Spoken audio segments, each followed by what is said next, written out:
Shark Tank is one of the most watched TV shows in the world. The reality TV series premiered on ABC August 9th, 2009, and has aired 13 seasons since then. Shark Tank's track record is pretty impressive, but the majority of inventors who make it on the show end up getting the boot, so it's easy for budding inventors to get discouraged when they see so many products have tanked. That being said, getting rejected on Shark Tank doesn't always mean an inventor's creation is doomed. Several rejects have gone on to be wildly successful. This video, however, isn't about those long-shot success stories. Today, we're going to take a look at some of the worst Shark Tank failures that ended up losing tons of money. The Body Jac. For years, inventor Jack Barringer struggled to lose weight. His doctor insisted he do push-ups, but this was easier said than done for the husky innovator. To overcome the difficulties he was having getting in shape, Jack dreamed up a device that might be able to help him out. The machine he came up with, the Body Jac, helps those who have very little upper body strength to do sets of push-ups as easily as those who are more fit. To secure the investment money, one of the Shark Tank investors suggested Barringer drop a few pounds. Investor Barbara Corcoran was quoted by the New York Daily News that nobody would buy the product after seeing Barringer's gut. So Barringer took the advice to heart and promptly lost 30 pounds. After losing the weight, he was awarded $180,000 of investment money by Corcoran and Kevin Harrington. Unfortunately, this story doesn't have a very happy ending. The company swiftly fell apart without any apparent reason. Corcoran later told Forbes that her worst investment was helping out a, quote, fast-talking cowboy selling exercise gear who needed to lose 50 pounds. You smell soap. After Megan Cummins pitched her luxury soap company idea to Shark Tank investors, she walked away with a slick $55,000 deal from Robert Herjavec in exchange for a 20% stake in her company. She further was offered a $50,000 a year salary, but that's when things started going downhill. Herjavec apparently sent Cummins a contract that offered her $55,000 for half her company. Since this wasn't the deal she'd agreed to earlier, Cummins rejected it. She also started having trouble keeping up with all the orders flooding in. Since then, Cummins' business has bounced back and is still around. She has, however, broken off all ties with Shark Tank. In retrospect, Cummins says she should have gone with Mark Cuban instead, seeing as how he was willing to match Robert's offer. But everything happened so quickly, she didn't have time to think things through. Hy-Conn. This company produces a device for fire hydrants and standard garden hoses that quickly attaches and detaches. Investor Mark Cuban was so impressed, he invested a whopping $1.25 million into the company along with a 3-year deal. Unfortunately, the deal fell through, and the reason why sounds pretty personal. Not long after appearing on Shark Tank, the company's founder, Jeff Stroop, posted on Facebook that Cuban's ego negatively affected the deal and that he had tried to change its terms at the last minute.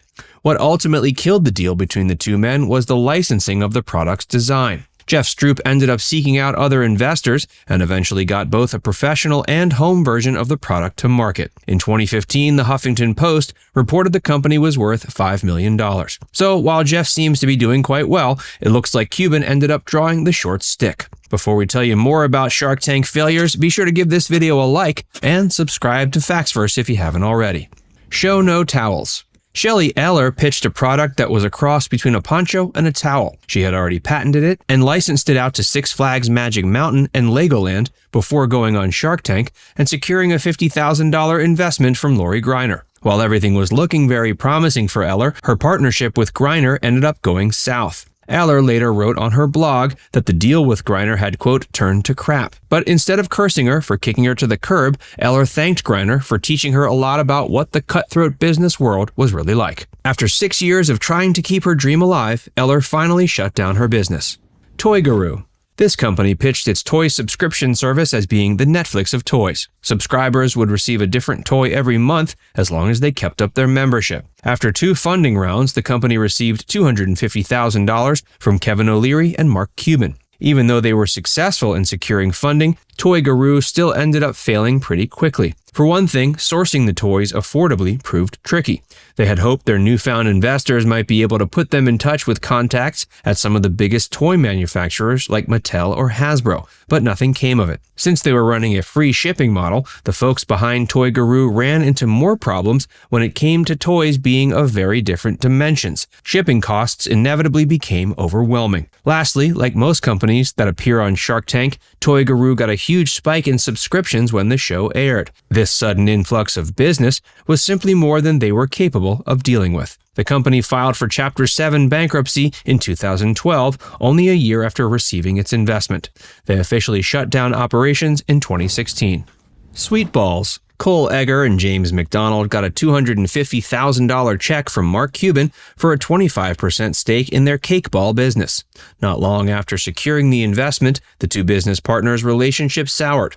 McDonald eventually sued Egger for breach of contract, but that was just the beginning of their problems. Things escalated when SweetBalls.net started redirecting to CakeBalls.com, which was Egger's follow-up company. McDonald ended up getting a restraining order against Egger. Cake Balls has since gone under, but McDonald's Sweet Balls company is still up and running as of 2022.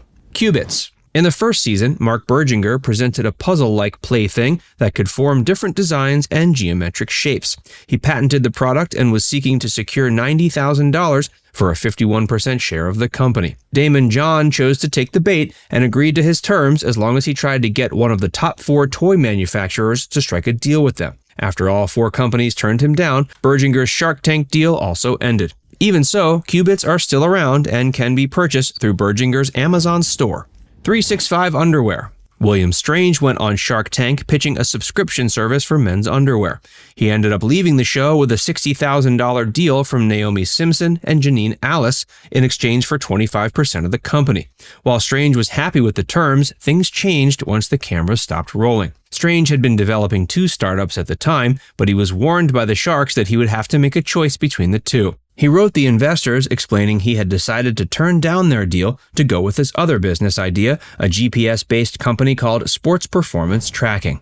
Night Runner. Doug and Renata Storer went on Shark Tank to pitch their idea for running shoes equipped with rechargeable LED lights to light up the trail. They scored an offer with Robert Herjavec offering $250,000 for 15% of their company. But after the show, the owners had a change of heart and didn't go through with the deal. After the episode aired, they realized they no longer needed the investment. So instead of giving up equity, they decided the deal wasn't going to be in their best interest.